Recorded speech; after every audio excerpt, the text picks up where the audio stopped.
Existe um lado lógico da fé para se ter uma inclinação. Eu vejo muitos católicos discutindo com evangélicos sobre qual é a melhor igreja, qual é a igreja mais antiga. Eu vou falar de nós, porque somos aqueles que temos uma diferença em relação às questões do mundo. Por quê? O evangelho ele é proposto para aqueles que querem o caminho da salvação, para aqueles que querem. Quando Jesus diz os que são nascidos da carne se inclinam para as coisas da carne e os nascidos do Espírito para as coisas do Espírito, logo ali você tem o que? Uma divisão mostrando a tendência de cada natureza. Quando você nasce do Espírito Santo, a Bíblia diz, 1 João 12, a todos quanto o receberam, deu-lhes o poder de se tornarem filhos de Deus. Ou seja, você recebeu uma capacidade extraordinária, divina, né? Que não veio por mérito próprio, simplesmente Deus ligou a chave da fé na sua vida, simples assim, enquanto outros ainda não estão ligados. Então você tem pessoas ligadas e pessoas desligadas de Deus, tá? Não significa que Deus as abandonou, significa que quem é ligado na fé tem a possibilidade de andar conforme a verdade. Então, quando isso acontece, você imagina no mundo espiritual o desespero da maldade para tentar aniquilar isso. Então, vira e mexe, você percebe que algumas pessoas são totalmente alienadas porque não têm um conhecimento, né? Elas não conseguem assimilar, foram mal instruídas, tá? Elas absorveram um conhecimento errado e elas vivem desse conhecimento errado porque a mente dela ainda não tem a capacidade de desenvolver-se acerca daquele conhecimento errado. Então você vai ter muitos cristãos falando coisas erradas, coisas absurdas, coisas até preconceituosas, por não compreenderem isso. Se nós fôssemos um país de pessoas totalmente inteligente em questões bíblicas, e não só inteligência, mas apaixonados por Deus, ou vamos amar pessoas que amassem realmente as escrituras sagradas, né? Porque tem muita gente que alega amar, tem até zelo, mas o zelo é momentâneo, né? Nos bastidores da vida não vive uma fé verdadeira. Outras vivem uma fé verdadeira, mas têm baixo conhecimento e são mal instruídas. Se nós fôssemos verdadeiramente equilibrados nesse sentido, nós não enriqueceríamos falsos pregadores. Não pode, porque quando você enriquece um falso pregador, você está enriquecendo uma obra das trevas. Eu não vou estar aqui citando um nome que eu não quero mais falar, nome de pessoas, eu não quero mais. Eu quero falar de atitudes, porque sempre na história bíblica existiu pessoas que se beneficiavam da fé. Jesus, olha lá, os fariseus hipócritas, eles gostam de orar nas praças para serem vistos. Ali você vê atributos de pessoas que gostam dessa notoriedade, né? Do status, do prestígio humano, elas carecem. Enquanto os cristãos verdadeiros não fazem a mínima questão disso. Eles só fazem questão de pregar a verdade. Quem quiser ouvir e absorver, ou se absorva. Quem não quiser, também não sabe o que está perdendo.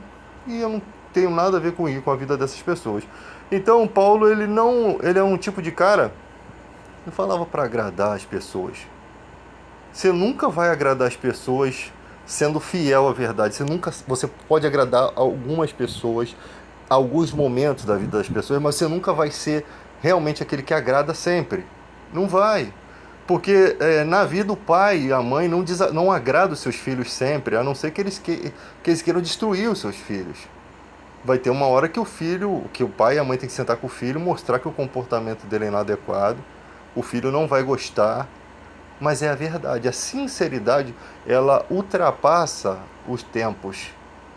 Aquela ação sincera dos pais, ela vai beneficiar os seus filhos para sempre. Enquanto eles tiverem vida, transmitindo isso, vai forjar a personalidade, o caráter.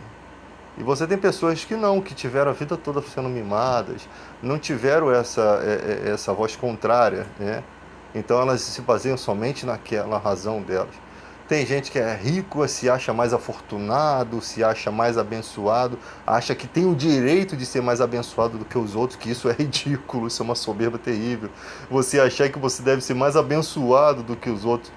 Você tem o mesmo sangue correndo nas veias, batimento cardíaco, talvez a saúde um pouquinho melhor, né? Porque come coisas saudáveis, não trabalha tanto como aquele que pega a condução, mas é tudo a mesma porcaria, nós somos tudo a mesma coisa. Então, por que que sou especial para Deus, sabe?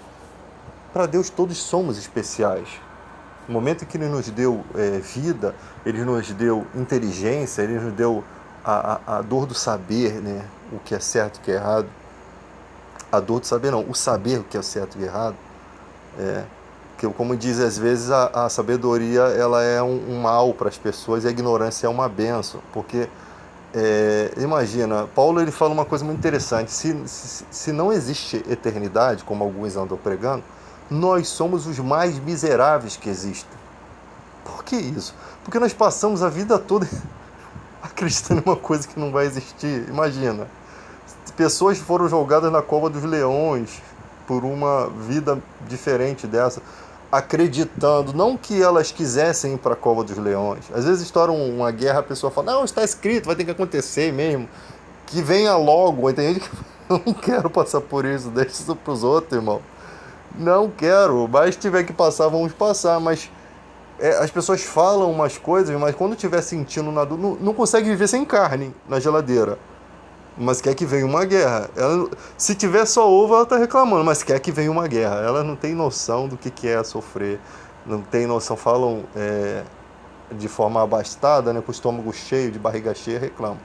Então é muito fácil. Tá? Você não precisa nem passar pela dor alheia para você saber o sentimento das outras. Olha o que aconteceu, por exemplo, em Petrópolis. Né? Uma tragédia anunciada, tá? A todo momento, imagina o estado das pessoas agora que vivem nessas áreas de risco. Que elas tem gente que não entende, gente. Tem gente que olha a sua casa, está bem alicerçada, ela acha que nunca vai cair, porque nunca caiu, irmão. Nunca caiu. Mas agora, com essa tragédia, soa-se um alerta. Eu sei que, às vezes, de coisa ruim geram coisas boas. Porque agora a sociedade precisa cobrar uma coisa que foi deixada a tempo. Sempre alguém morre pelo descuido de outros retardados, né? É sempre assim. Um engenheiro que não faz bem o seu trabalho, ou que não tem moral para bater de frente com o sistema e dizer, irmão, eu não vou fazer isso porque isso é errado. Eu ainda vou denunciar o que vocês estão fazendo. Perca-se emprego, perca-se tudo. Só não se perde a dignidade. E a gente tem internet para botar a boca no trombone e fazer voz.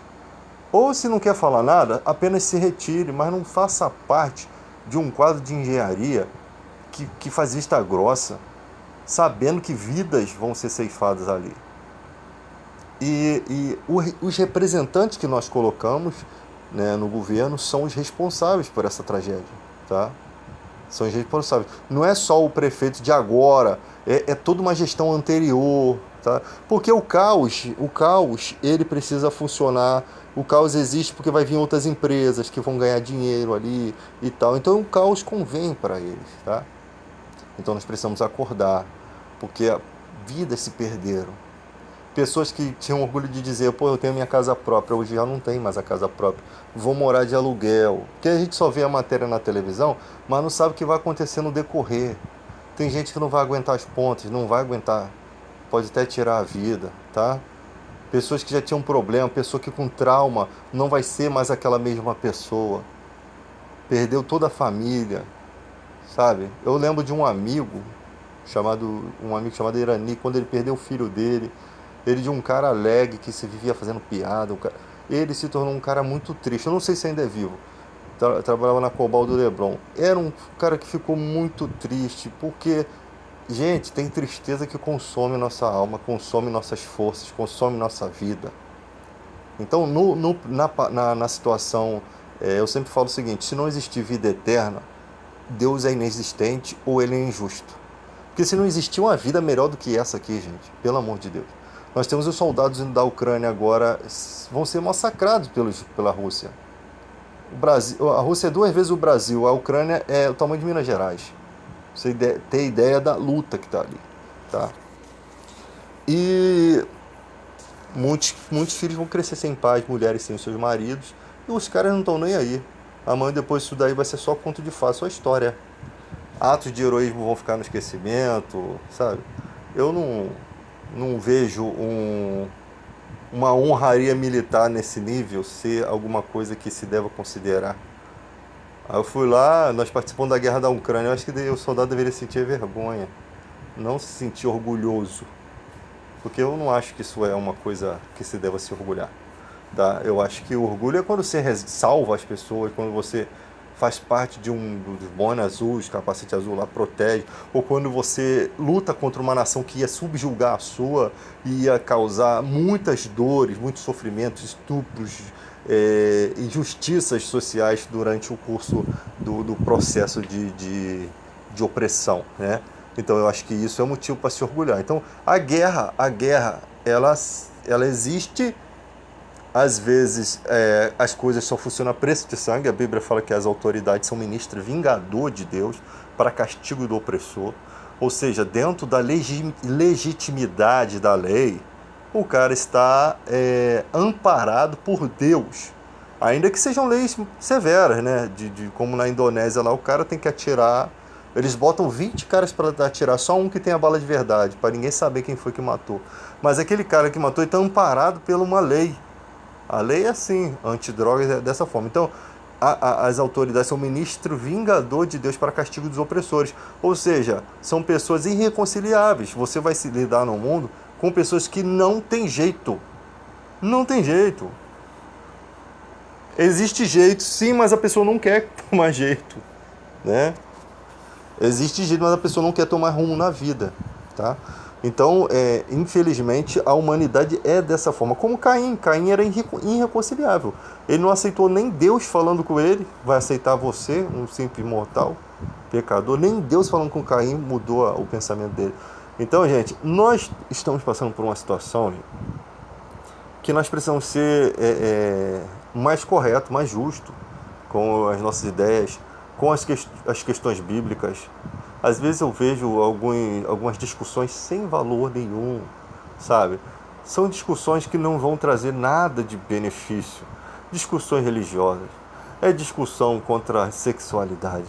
É racismo. Eu aprendo muita coisa. Existe um ditado que diz que o burro não aprende nada, o inteligente aprende com os próprios erros e o sábio ele aprende com os erros dos outros. Ou seja, ele não erra primeiro para poder aprender, ele não se lasca na vida para poder aprender como inteligente. Ele simplesmente vê o outro errando e ele retém a sabedoria pelo erro dos outros. Ele não se fere para adquirir conhecimento. Então, gente, nós precisamos analisar na questão do Brasil. Porque esses dias uma advogada se postou no TikTok e tinha um evangélico se posicionando contra a homossexualidade, né? Porque na Bíblia diz assim. Gente, vou mostrar um negócio para vocês interessante, que eu demorei um pouco para raciocinar sobre isso. Essa não é nossa guerra. Essa não é nossa luta. Os que são nascidos da carne, carne. O Evangelho é um livro para quem quer adorar a Deus, quem quer servir a Deus. Tá? Por que adianta o cara deixar uma prática e viver na outra? A Bíblia não está condenando a pessoa, está condenando a prática. Então, quando se tem esses relatos, as atitudes de Paulo lá em Roma, contra os romanos e tal, é porque a civilização romana ela já estava apta a entender o seu comportamento. Ela já estava apta a compreender a situação. E o Paulo bate de frente com a sociedade ali, mas não dá em nada. Não resolve, tá? A questão é para que a gente absorva a ideia de que o comportamento cristão precisa estar baseado dentro das coisas de Deus. E o cristão parece que ele precisa para ter um argumento para fazer alguma coisa errada. Se não tem na Bíblia, então posso fazer porque Deus não condena. É tipo isso. Então acho que essas ações bíblicas elas servem para nos para anunciar no nosso coração a ideia de que Deus é incorruptível e que aquele que estiver em busca de incorruptibilidade precisa buscar esses atributos, tá? Então, é a melhor expressão essa, não tem como se expressar algo de uma forma mais eloquente do que assim. Então, se você está em busca de Deus, se você quer, aquele que quer vir após mim, negue-se a si mesmo. O cristão parece que quer obrigar as pessoas a ir até Jesus, quando Jesus mesmo não faz questão, é verdade, de soldado de verão. Ele não chama soldado de verão, ele mostra o preço para seguir, tem que ter cruz, tem que ter sofrimento, tem percalços. Mas arrumar treta com as pessoas não é o percalço que ele está falando. Ele está falando de abnegação. Ele está falando que a estrutura humana, ela tem limitações, ela tem cruzes, ela tem enfrentamentos. Você tem os seus pecados naturais, você tem os seus pensamentos, você tem romances de infância, você tem muita coisa na mente. Que o Espírito Santo vai fazer essa limpeza gradativamente com a sua aceitação. É tipo assim, você precisa estar proposto a essa ideia que o Espírito Santo vai te ajudar nisso, entendeu? Ele vai interceder por você para que você consiga ter uma evolução, mas isso é uma cooperação entre você e a vontade de servir a Deus. E ao mesmo tempo se negando, a cruz é a carne, a cruz é a vontade, é o seu ego, é o seu comportamento, é o prazer que está mais próximo e momentâneo, né? É o que, às vezes, a oportunidade que você tem de absorver algo na carne que seja bom, carnalmente falando.